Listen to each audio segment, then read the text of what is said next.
thinking of mentorship, Lil Wayne has, you know, a bunch of issues, right? But one of the things I think Wayne is, or has been, what happened?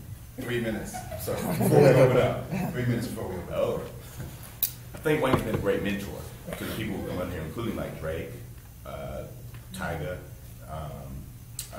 and I don't think so. But also Nicki Minaj, and I think it's interesting too. Like Wayne's out in New Orleans, but he's like picked these people from like Canada and New York and California and sort of done their thing. And when Nicki Minaj was coming about, really, I guess when her first album came out, or was about to come out, Wayne was in jail.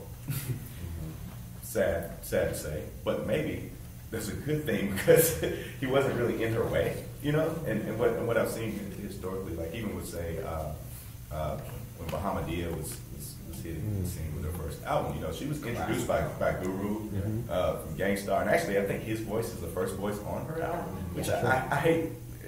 Man or woman, I just have a pet peeve about the first voice being on your album being somebody else's. But there's this sort of male sponsorship, and of course there's always you know these different crews with sort of a token woman, you know, be it Heath, Rough Riders, or Rod Digga, or you know, and sometimes in a lot of cases these women aren't given the space to really develop, you know, independently. And I think Nicki Minaj is interesting in that, you know, we've also seen this sort of categorization of different types of women performers.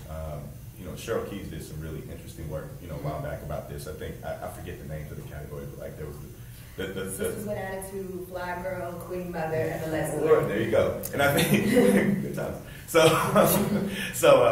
But I think something interesting that Nicki Minaj does, she either, I don't know if I want to call it collapses or explodes these things, right? Because I mean, there's a little Kim in her, there's a little Missy Elliott in her, kind of, you know, the sort of over the top performative, sense, you know, with the tongue in cheek. At her very finest, and this is going on the limb, you know, I mean, there's this lyrical prowess that speaks in the directions of say a Jean Grey or Bahamadia, somebody who's more maybe typically classified as quote unquote underground.